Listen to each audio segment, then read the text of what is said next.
ప్రియమైన అక్క, చెల్లి, అన్న, తమ్ముడు అందరు బాగున్నారా? మరి ఇప్పటి వరకు నా ఛానల్ని ఎంకరేజ్ చేస్తూ మరి ముందుకు తీసుకుపోతున్నందుకు మీ అందరికీ నమస్కారాలు తెలియజేస్తున్నాను. మరి ముఖ్యంగా ఈరోజు ఒక సన్నివేశం జరిగింది.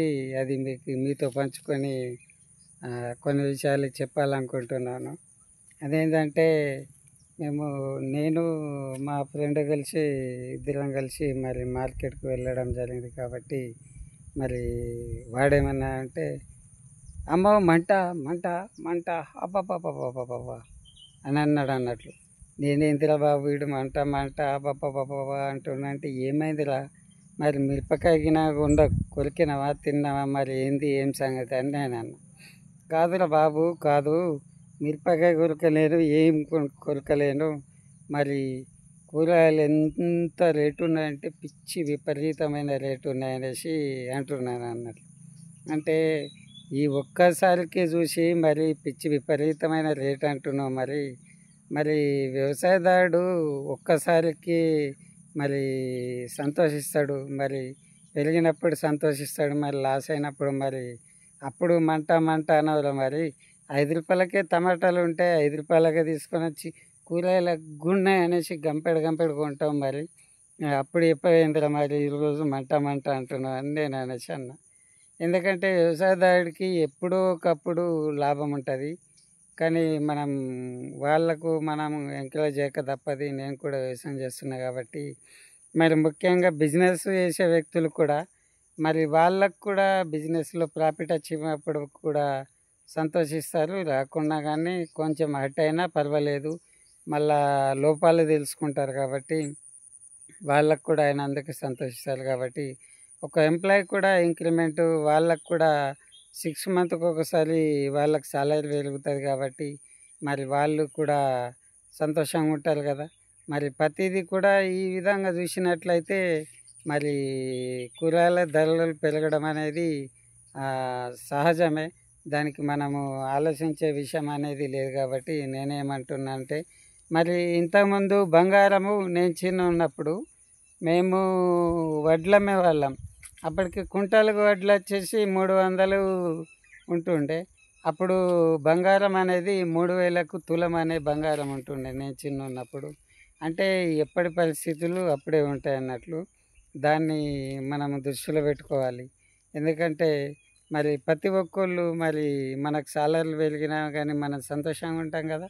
మరి వ్యవసాయదారుడు కూడా వాళ్ళకు అనుకోకుండా తగిన గిట్టుబాటు వచ్చినప్పుడు మరి వాళ్ళు కూడా సంతోషంగా ఉంటారు. కాబట్టి మరి దానికి దిగులు పడే అవసరం లేదు.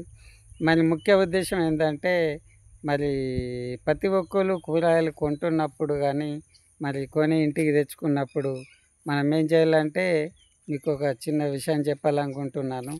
ఎప్పుడే కానీ మనం కొంటున్నాం కదా కూరగాయలు, కొన్నప్పుడు మరి ఇంటికి తీసుకుపోయి వెళ్ళినప్పుడు ఏం చేయాలంటే, మరి వంట వేసుకునే టైం అయినప్పుడు కూరగాయలని మరి అన్నం వండినప్పుడు మరి కూరగాయలని అన్నం మన స్టవ్ మీద పెట్టకన్నా ముందే కూరగాయలని నీటిలో కొంచెం ఉప్పు వేసి కూరగాయలను వేసినట్లయితే దాంట్లో ఉన్న కెమికల్ అనేది ఒక 20 మినిట్స్ వేసినట్లయితే దాంట్లో ఉన్న కెమికల్ అనేది మన నీళ్ళ నుండి బయటకు వచ్చేస్తుంది, ఆ కూర నుండి బయటకు వచ్చేస్తుంది, నీళ్ళు పైకి వచ్చేస్తుంది. కాబట్టి మంచి కడుక్కొనేసి మరి విష పదార్థాలు ఎన్నో స్ప్రేలు వేస్తున్నారు. కాబట్టి ఇతర రాష్ట్రాల నుంచి మనకు కూరగాయలు వస్తున్నాయి. మన రాష్ట్రంలోనే కాకుండా వేరే రాష్ట్రాల నుంచి కూడా మనం ఎగుమతి చేసుకుంటున్నాం. కాబట్టి దిగుమతి చేస్తున్నాం, ఎగుమతి చేస్తున్నాం. కాబట్టి మరి అనేక పురుగు మందులు అవి కొడుతురు. మరి దానికే కూరగాయలకే ఉండేసి పట్టుకొని ఉంటుంది. కాబట్టి మరి తగిన జాగ్రత్తలు వహించి మరి వంట చేసుకోవాలనేసి నేను ప్రతి ఒక్కరికి కోరుచున్నాను. ఎందుకంటే విష పదార్థాలతోటి మరి క్యాన్సర్ కానీ ఎటువంటి అనారోగ్యాల పాలయ్యే అవకాశం ఉంటుంది.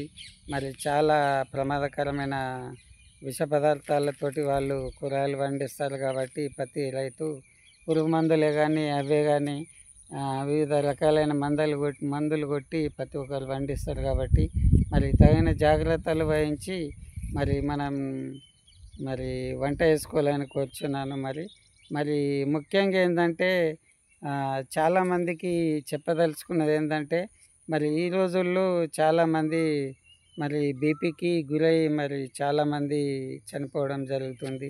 బీపీకి గురై మరి చాలా మట్టుకు మనం ఉప్పు కూరల్లో తగ్గేసుకున్నట్లయితే ఎటువంటి సమస్య ఉండదనేసి నేను అంటున్నాను. ఎంత చప్పగా తింటే అంత మంచి అనేసి నేను అంటున్నాను. మరి టీలో గానీ, కాఫీలో గానీ ఎక్కడ గానీ పంచదార కూడా సప్పగేసుకోవాలని కోరుచున్నాను. మరి బెల్లం టీ చేసుకుంటే బాగుంటది. మరి టీలో కూడా చాలా రకాలుంటాయి అనేసి నేను అంటున్నా. మరి మీరు కూడా ఇంట్లో తగిన జాగ్రత్తలు వహించండి.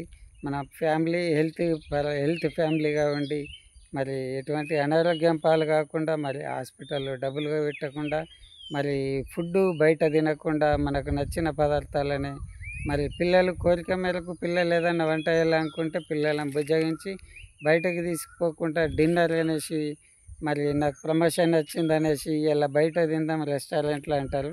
అది కాకుండా బయట రూ. 1000 పెట్టే బదులు మరి పిల్లల రుచికరమైన రుచి గుర్తెరిగి మనము మరి ఇంట్లోనే వంట చేసుకొని మరి ఉంటే మరి ఎటువంటి అనారోగ్యాల పాలయ్యే అవకాశం ఉండదు కాబట్టి తగిన జాగ్రత్తలు తీసుకోవాలనేసి నా యొక్క విన్నపం. కాబట్టి ప్రతి ఒక్కరూ మరి ఆరోగ్యం విషయం పట్ల జాగ్రత్త వహించాలని కోరుచున్నాను. ఈ ఎప్పుడే అనేసి జాగ్రత్త వహిస్తే మరి చాలా ఆరోగ్యంగా ఉంటాము. హెల్త్ ఫ్యామిలీగా ఒక హెల్త్ కుటుంబంగా మరి ఉంటామనేసి నేను అంటున్నాను.